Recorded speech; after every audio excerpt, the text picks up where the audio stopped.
गाना गाते गाते दरवाजा खोलती है? डोलती है? कौन डोलती है पापा?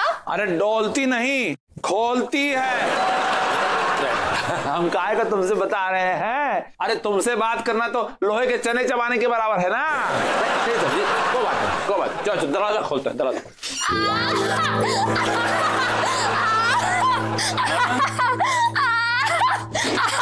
तो क्या हो गया?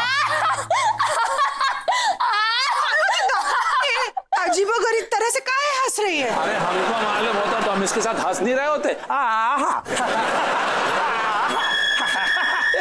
तुम काहे हंस रही हो भाई? ओ मम्मा बताती हूँ, वो अपने मोहल्ले में वो कंप्यूटर टीचर है ना माधुरी सिन्हा, आज उनको एक लड़के ने देख के सीटी बजाई। आयो दादा, तो इसमें हंसने वाली कौन सी बात है? तो बहुत गलत बात है। काहे को हंस रहे तुम इसके अंदर? बता। डैडी आगे तो सुनिए। कंप्यूटर टीचर जोर से चिल्लाई और बोली, ओए पैदाइशी एरर, वायरस के बच्चे, एक्सेल की करप्ट फाइल ऐसा क्लिक मारूंगी कि दुनिया से डिलीट होके सीधा कबर में जाके इंस्टॉल हो जाएगा।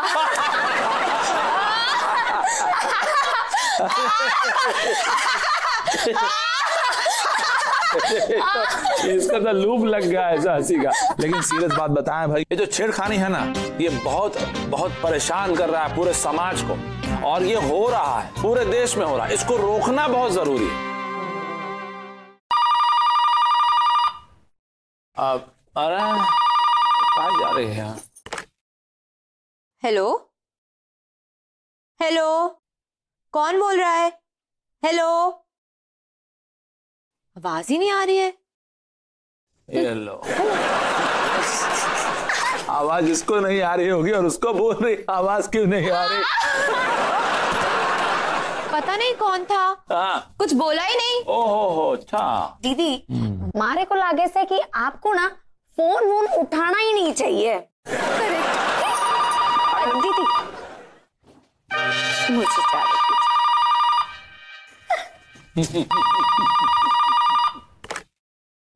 हेलो हेलो, अबे हेलो, अरे कोई बोल क्यों नहीं रहा है?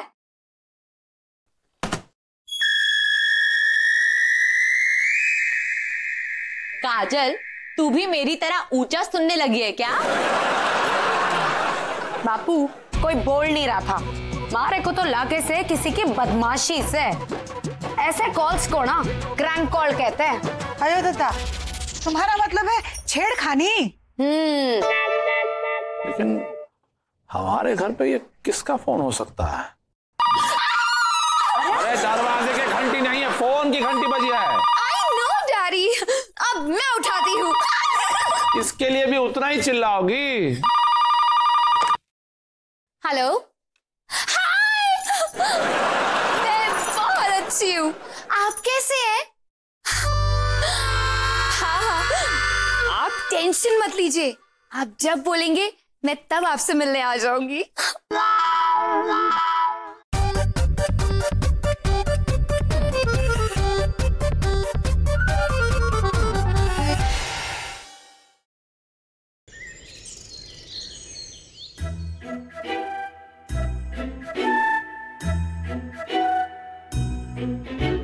वो कौन था जो बार बार लैंडलाइन पे फोन कर रहा था और काट रहा था? जब दूसरों ने फोन उठाया तो बात नहीं कर रहा था, लेकिन जब तुमने फोन उठाया तो बात कर ली। डैडी बस ऐसे ही, कोई खास नहीं। अच्छा, यानी कि कोई आम था। क्या हम जान सकते हैं कि उस आम का नाम क्या था? डैडी माना कि मेरे पास दिमाग थोड़ा सा कम है, पर इतना जरूर जानती हूँ कि आम, अमरूद, सेब, नाशपाती, पपीता कॉल नहीं किया करते। वाह। आयो दादा, सीधे सीधे काहे नहीं बताती कि किसने फोन किया था? क्या वो तुम्हारे कॉलेज में पढ़ता है? हाँ, नहीं, वो एक्चुअली। उम्र क्या है उसकी? उम्र जानकर आप लोग क्या करेंगे? आयो दादा, अब माँ बाप को इतना भी हक नहीं कि वो लड़के की उम्र के बारे में जाने। पर मैंने तो उनसे उनकी उम्र पूछी ही नहीं। अरे पर दिखने में कितने का लगता है? यही कुछ 65-70 साल। 65? 70 के भी हो सकते हैं, 60 के भी हो सकते हैं, मैंने उनका बर्थ सर्टिफिकेट थोड़ी ना देखा है। क्या हम जान सकते हैं तुमको ये 65 साल के नौजवान दोस्त कहाँ मिले? डैडी, हाँ, दरअसल मेरी एक फ्रेंड को वृद्धाश्रम पर रिसर्च वर्क करना था, तो मैं भी उसके साथ चली गई और वहाँ मेरी मुलाकात एक श्रीवास्तव दादाजी से हुई और उनसे मेरी दोस्ती हो गई। उनके घर वालों ने उन्हें छोड़ दिया है और मेरी ही उम्र की उनकी एक पोती भी है और वो मुझे अपनी पोती की तरह ही मानते हैं। लेकिन तुम्हारे ये श्रीवास्तव दादाजी तुमको मोबाइल पे फोन काहे नहीं किए? बार बार लैंडलाइन पे फोन काहे कर रहे थे? ओफो डैडी, मेरा मोबाइल फोन स्विच ऑफ हो गया था, इसीलिए वो लैंडलाइन पर कॉल कर रहे थे और ब्लैंक कॉल इसलिए कर रहे थे क्योंकि उनको डर था कि मेरे घर वालों को अगर ये पता चल गया कि मैं किसी अनजान दादाजी से बात कर रही हूँ तो उनकी ये फ्रेंडशिप भी ना टूट जाए और वो फिर से अकेले ना पड़ जाए। तुम्हारे उस दादाजी ने बताया कि उनके परिवार में और कौन कौन है? बताया ना, बेटा, बहू, पोती और डैडी, बनारस में उनके बेटे का अच्छा खासा बिजनेस भी है, लेकिन उनके बेटे ने उनको घर से बाहर निकालकर वृद्धाश्रम में डाल दिया है। हम आज ही जाएंगे और उनको अपने घर लेकर आएंगे और उनका आज का दिन स्पेशल बनाएंगे। चलो हमारे साथ। वाओ डैडी, बहुत दिनों के बाद आज किसी परिवार के साथ बैठने का मौका मिला है। आपके पूरे परिवार के साथ मिलकर मुझे बहुत अच्छा लगा। ये हमारा पूरा परिवार नहीं है हमारी तीनों बेटियां, छोटी, मीनाक्षी, राधिका, अभी तो वो लोग अपने अपने काम से बाहर गई हुई हैं। नाश्ता कीजिए।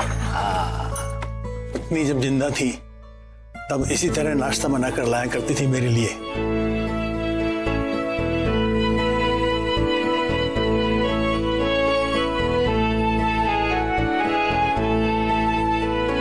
बहुत सालों के बाद आज घर का खाना खाने को मिला, बड़ा अच्छा लगा। वैसे आपका बेटा क्या करता है? गोल चौक पर आपने श्रीवास्तव साड़ी सेंटर तो जरूर देखा होगा। हाँ हाँ हाँ, मैंने भी देखा सर। वो मैंने ही खोला था। आज मेरा बेटा कुलदीप उसे चला रहा है।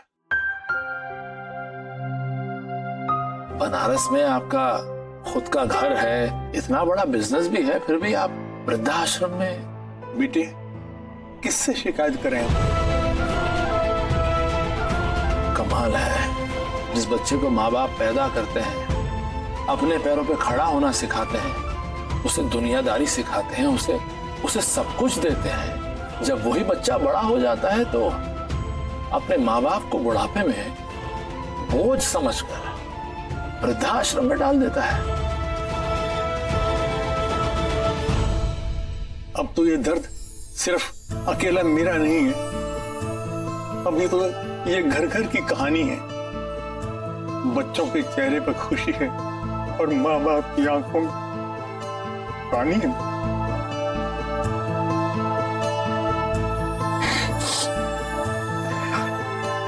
मैंने अपनी कहानी सुनाकर आप सब लोगों को दुखी कर दिया। ऐसा करता हूं, गोल चौक पर मेरे कुछ पुराने दोस्त हैं, उन सब से मिल ही लो। हाँ हाँ, क्यों नहीं। हाँ स्वीटी बेटा, दादाजी को अपने साथ ले जाओ। हाँ, जहाँ भी जाना चाहे उनके साथ रहो। जी डैडी जी। हमको एक्चुअली ऑफिस जाना है तो हम इसलिए साथ नहीं चल पाएंगे। खुशी रहो बेटा। आनंद माथुर आप ही हैं, है कि नहीं? हाँ हम ही हैं आनंद माथुर। लेकिन माजरा क्या है, आप क्यों आए वो तो बताइए।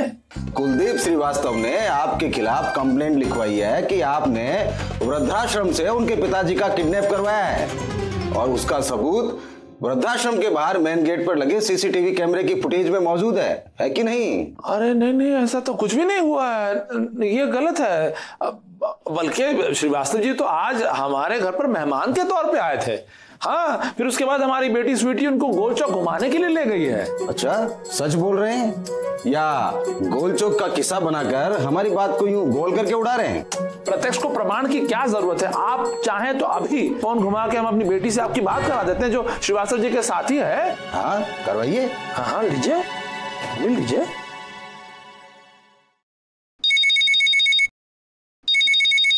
इनका फोन है। हेलो अच्छा बीना, ये फोन क्या स्वीटी घर छोड़ गई है? हाँ। हे राम। अच्छा आयो दादा, ये पूछने के लिए फोन किया था का? हमारी बेटी फोन तो घर पे छोड़ गई है। आप एक काम क्यों नहीं करते, हमारे साथ घर चलिए और थोड़ी देर वहां पर रुकिए। थोड़ी देर में स्वीटी आ जाएगी और साथ में श्रीवास्तव जी भी आ जाएंगे, तो वहीं पे सब मामला सॉल्व हो जाएगा। तो चलिए घर चलिए।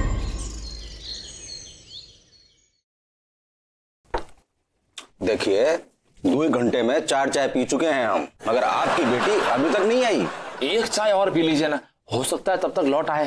अरे अरे अरे, हाँ? एक एक करके आपने इस पुलिस वाले को 4 कप चाय पिला दिया है। समझाइए इसे, इतनी चाय पिएगा ना तो डायबिटीज हो जाएगी। अरे अगर डायबिटीज हो गई तो कौन सा ये दवाइयों के लिए हमसे पैसा मांगने वाले हैं। तुम चुप रहो ना 2 मिनट।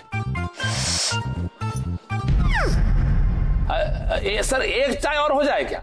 अरे बीना एक चाय और लाओ भाई। जी जी। अरे इतनी चाय पियेंगे तो हमें डायबिटीज नहीं हो जाएगी का, है कि नहीं? अरे इन्होंने कहां से सुन लिया? नहीं कहां से, क्यों होगी? वैसे भी आजकल हर बीमारी का इलाज है सर। अरे नहीं बिल्कुल नहीं, है कि नहीं? आपकी चाय। डायबिटीज का तो इलाज है ना सर? बिल्कुल है, आप आंख मूंद कर पी जाइए, हम कह रहे हैं। अच्छा हाँ। काहे को डर रहा है सब बिना मतलब? क्या हुआ? ओए दादा, क्या हुआ? इन्होंने हमको आंख बंद कर चाय पीने के लिए बोला है और हमने इनकी बात मानकर अपना मुंह जला लिया। जला दिया? क्या जला दिया? आप काहे टेंशन ले रहे हैं सर? देखिए जैसे दूध का जला छाछ भी फूक फूक के पीता है, वैसे ही आप चाय फूक फूक के पी जाइए। ओए दादा, हमारी बिटिया आ गई स्वीटी। अरे आ गई।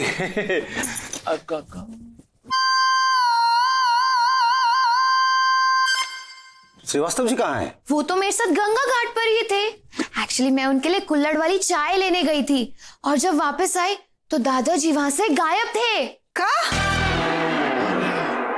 हाँ, मैंने उन्हें बहुत ढूंढा, अगल बगल में भी पूछा, लेकिन वो कहीं नहीं मिले। ओह अच्छा, इसका मतलब आपने उनको गंगा घाट से अगवा कर गायब करवा दिया है। ओए दादा, क्या बोल रहे हैं आप? नहीं। अब आपको कोई नहीं बचा सकता। अरे बहुत चाय पिलाई है ना आपने हमको, अब हम आपको चाय पिलाएंगे अपने पुलिस स्टेशन में, है कि नहीं? आप हमारी लेकिन बात तो सुनिए। अरे सुनेंगे काहे नहीं, लेकिन आपके घर में नहीं, अपने पुलिस स्टेशन में। चलिए हमारे साथ। अरे आइए चलिए। आप क्या कर रहे हैं? अरे जी ऐसा कभी नहीं कर सकते। देखिए यही बात इनको कानून के सामने साबित करनी पड़ेगी। अब चलिए आइए। अरे बीना श्रीवास्तव जी के बेटे, अब कुलदीप को बताना कि सच्चाई क्या है।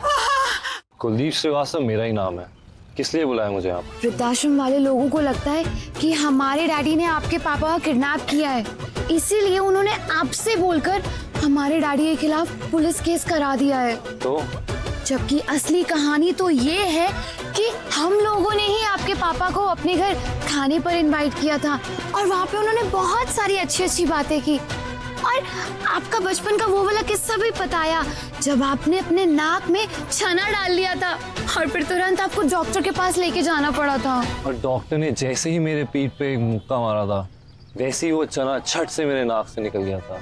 बहुत जोर से मारा होगा ना? हाँ बहुत जोर से, इतना जोर से कि मैं मुंह के बल गिर गया था। बहुत अच्छा किया। दरअसल आज आपके पिताजी मेरे साथ गंगा घाट पर अपने कुछ पुराने दोस्तों से मिलने गए थे और फिर अचानक से वहां से गायब हो गए। इसी कारण वृद्धाश्रम वालों ने हमारे डैडी के खिलाफ पुलिस केस कर दिया। तो मैं जाऊं, मेरे बिजनेस का टाइम हो रहा है।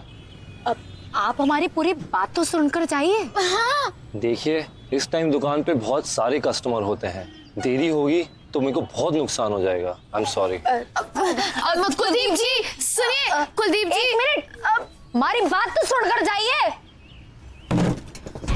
नाके से कि इस कुलदीप को ना अपने पापा से बिल्कुल भी लगाव ना है, तभी तो बनारस में रहते हुए भी इसने अपने पापा को वृद्धाश्रम में डाल दिया। बिल्कुल सही कह रही है काजल, कुलदीप को सिर्फ अपने बिजनेस और पैसे से प्यार है, अपने पापा से नहीं। दीदी मम्मी का फोन से। जल्दी उठा, कोई इंपॉर्टेंट बात होगी शायद। हेलो। हाँ मम्मी। क्या? ठीक से। क्या हुआ? दीदी जरा पुलिस स्टेशन चलते हैं। जल्दी चलिए।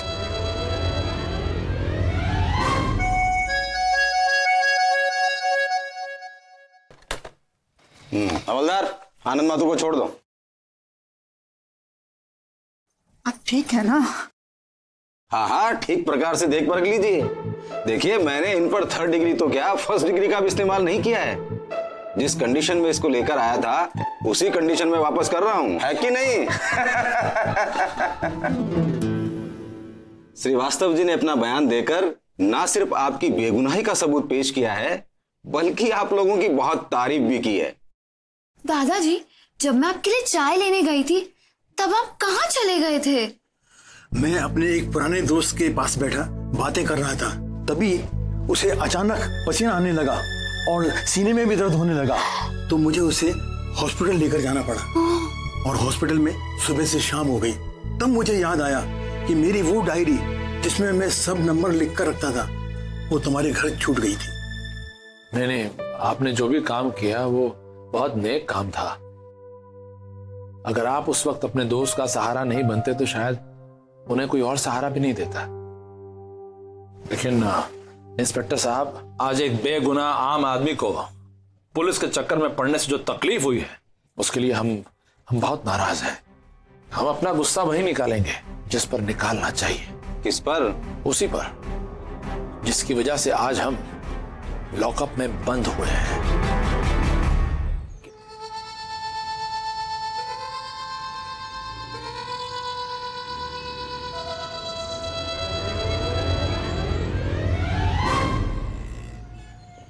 हमको मालूम था तुम जरूर आओगे। ये डायलॉग बहुत सारी फिल्मों में सुना होगा ना।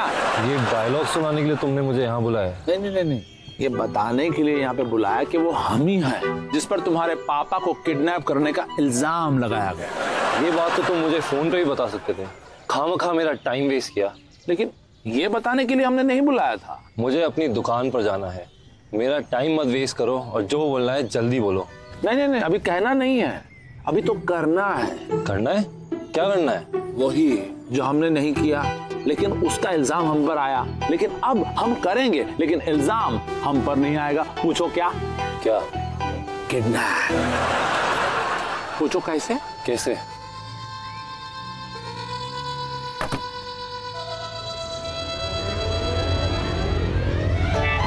चला?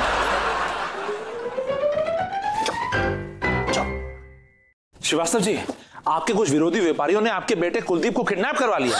क्या? नहीं, ऐसा नहीं हो सकता। चाहे जैसे भी हो, मेरे बेटे को छुड़ा लीजिए। देखिए, लेकिन उसको छोड़ने के बदले में वो आपकी आधी जायदाद मांग रहे हैं। अरे आधी तो क्या, मैं पूरी जायदाद देने के लिए तैयार हूँ, लेकिन मेरे बेटे को कुछ नहीं होना चाहिए। प्लीज प्लीज मेरे बेटे को बचा लीजिए। काजल,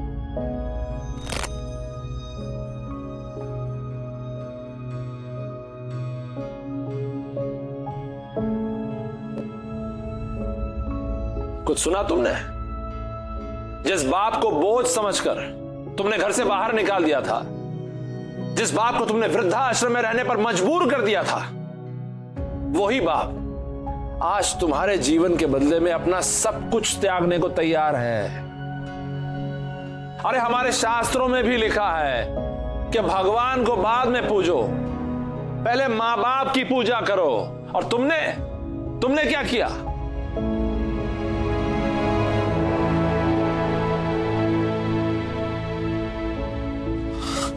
माफ कर दीजिए पिताजी, तो बहुत बड़ी भूल हो गई।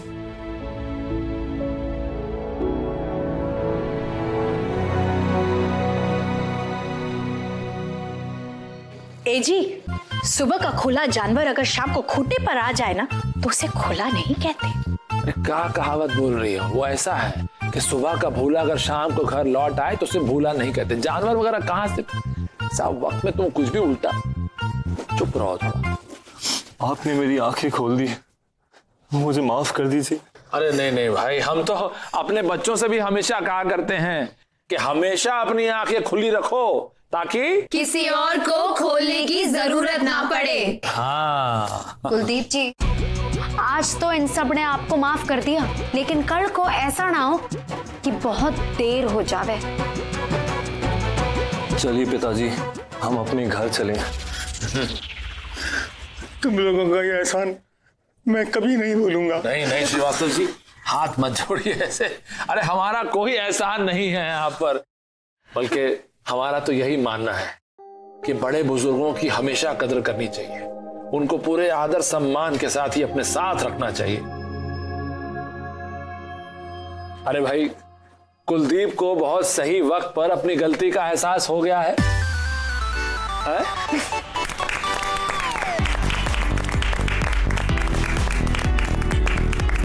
आओ। भाई कुलदीप ने तो अपनी गलती मान ली, लेकिन अगर आप में से कोई कुलदीप है तो इसी वक्त अपनी गलती सुधार ले, है ना? हाँ।